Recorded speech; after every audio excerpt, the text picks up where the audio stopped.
Whether you're writing code for a computer, programming a PLC, or something as simple as programming your SAMrANO sumo robot, it helps to start off by creating a very basic program, such as the Blink program that we're going to be creating here today, that will allow us to test out our IDE and make sure that we have all of our configurations correct before we get into writing complex code to make the system operate. The benefits of doing this is it allows us to verify that everything is working so that when we come to troubleshoot our complex code, we know that it's a problem in the coding and not the configuration to communicate with the board. To do this, I'm going to use VSCode with the Platform IO add-in, and I've also installed an add-in called Better Comments that just adds some additional coloring to the comments and makes it a little bit easier to read. Once I've opened up VSCode, I'm going to open my Platform IO add-in, select Create New Project, New Project again, and give the project a name. In this case, I'm going to call it Blink. Once the boards load in, I can go down to this board drop-down and I can find the Arduino Nano board that I'm going to be using.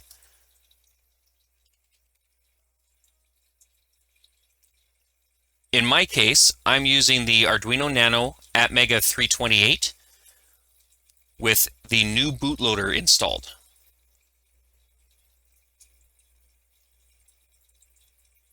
If we want to change the save location, we can turn off Use Default Location, and it will give us the ability to select our path to save our project in. I'm going to use the default, and then I'm going to say Finish. Now this can take a couple minutes for it to set up your project. Once it does, it should open up a file that's labeled platformio.ini. This file allows us to configure the project and is where we would go in to change if we need to change from the new bootloader to the old bootloader. And I'll show you the point to do that in a moment here. All right, now that everything has loaded up, if we need to change between the old and new bootloader, we can do so by just removing this word new from the platformio.ini. Because we don't need to do this now, we're just going to close out of both of these windows. And then we're going to start writing our code. Our code for this project is located under Source, main.cpp. Now that .cpp indicates that this is a C++ programming language used in order to write this code. So we're going to double click on this to open it up. And you can see we have some base code that's created when our project is first defined. And this is automatically done by Platform IO. Now there's two sections of this code that we're not going to use. We're not going to use functions. So we're going to delete the portion up here at the top. And we're going to delete this portion down here at the bottom that defines and sets up the functions. And then we're going to go in and we're going to configure the void setup. So void setup, the setup routine, if you will, is the commands that are done at the very first time that your processor runs. This is where we do things such as configure pins to tell the microprocessor whether it's an input or an output, and how we intend it to operate. This is also where you can build things to pre-configure variables and definitions for your program that's written in the loop. The loop section down below is the code that's going to run continuously. To start off with, we're going to start by adjusting the setup code, and we're going to put in the definition for our LED built-in and tell it that we want it to be configured as an output. To do this, we start by using the command pin mode, and you'll notice that The platform IO add-in gives us autofill. So we can just hit enter once it assumes the correct information. We're going to use a open bracket and then specify the name of the pin that we want to define. In this case, we're going to use the LED built-in pin, which is predefined in the Arduino.h that you can see included up above. So we're going to say LED built-in, comma, and specify the mode. In this case, we want it as an output.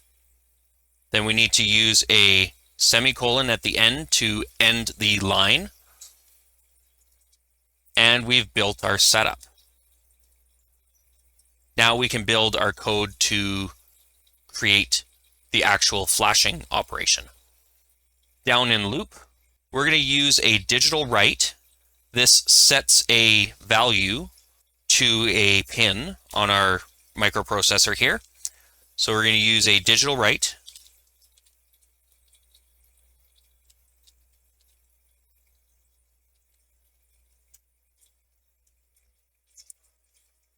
And we want to digital write to our LED built-in.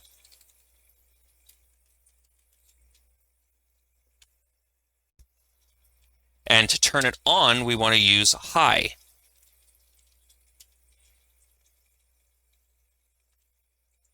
What this will do is this will actually turn the LED on. So we're going to add a little bit of commenting here to note what it is that this does.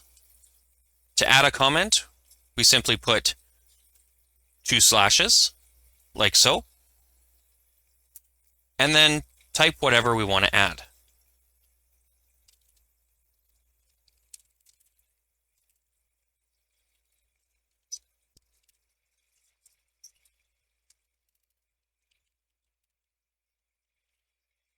So I'm going to add this turns on the onboard LED.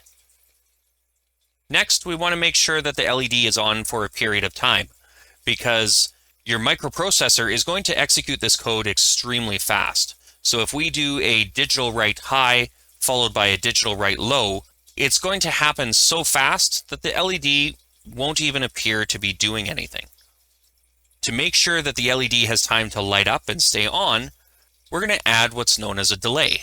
And as you may have guessed, the command for this is delay. And then we specify the delay that we want in milliseconds. As you can see above with the syntax hint, it says void delay uses an unsigned long value and it's measured in milliseconds. So we're going to use 1,000 milliseconds, the standard for the typical Blink program. Add a comment.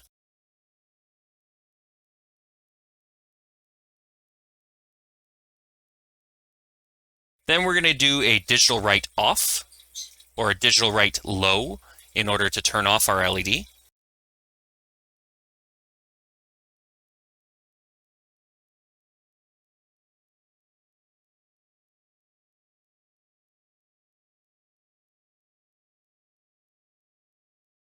And finally add another delay so that that LED stays off for a period of time.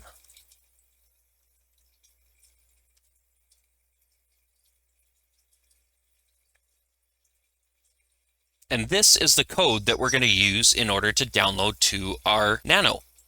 The next thing we need to do is plug the Nano in to our computer and then try and download the code to the Nano itself. So my Nano uses a USB-C cable.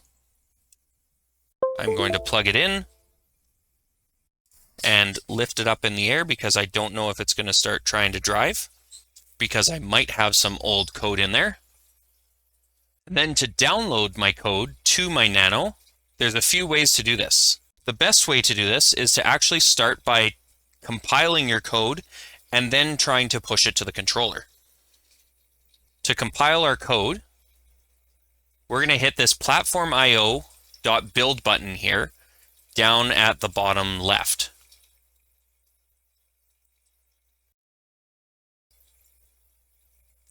If everything works correctly, we should get a build success message.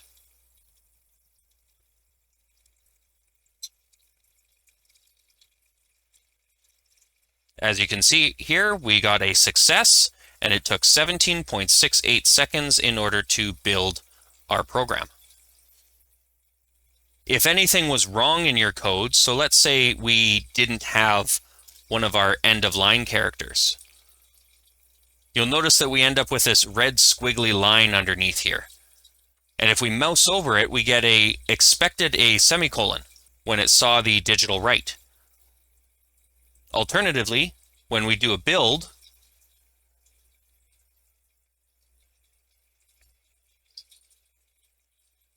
we get some code here saying under source main in function void loop, there's an error, expected semicolon, before the digital write command. So we can go in here and we can go, oh, I forgot that piece of code, do our build,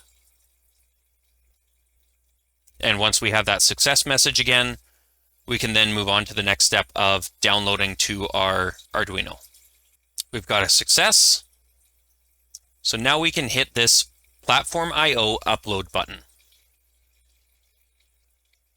If the auto configuration for the serial port is working correctly, when we hit this button, we should get the software uploading to the Nano.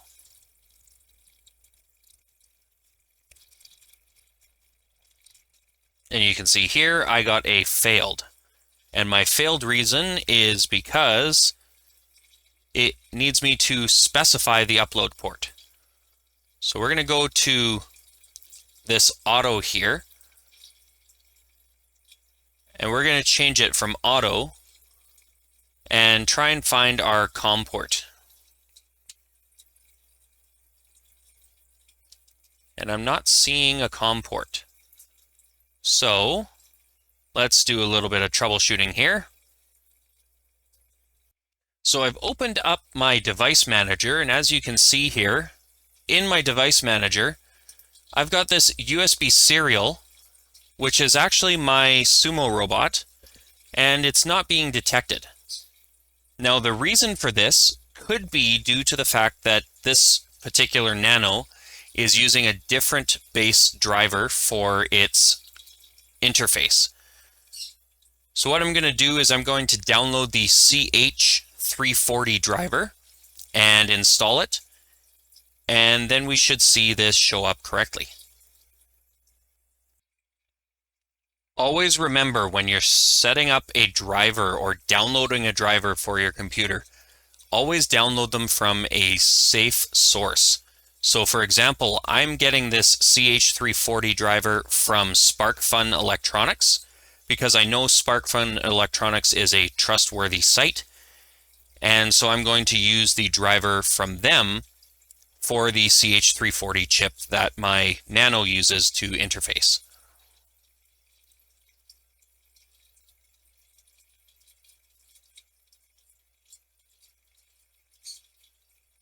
Once I've installed the driver, I can now unplug and replug in my device.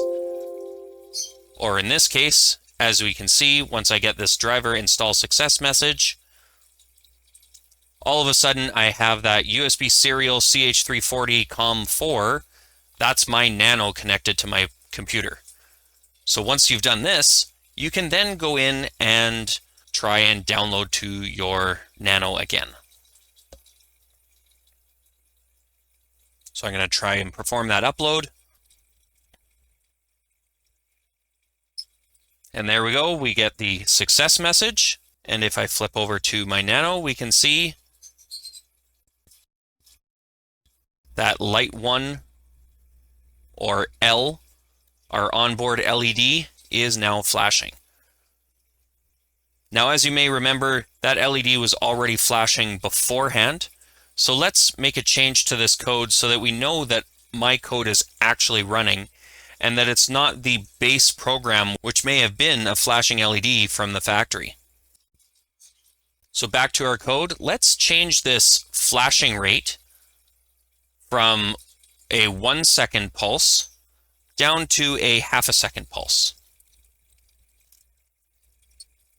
And so that you can see that something is changing, while I do the download here, I'm going to put the view on the Nano so you can see what's happening. So on our Nano here, the LED that we're looking to see a change in flash rate is this one here. This is the onboard LED. This LED indicates power. This is a transmit LED, and this is a receive LED. While we're doing the download, you should see these transmit and receive LEDs flash very rapidly as data is being written to the processor. And then you should see this L LED, or the onboard LED, flash at a different rate once I've downloaded the code.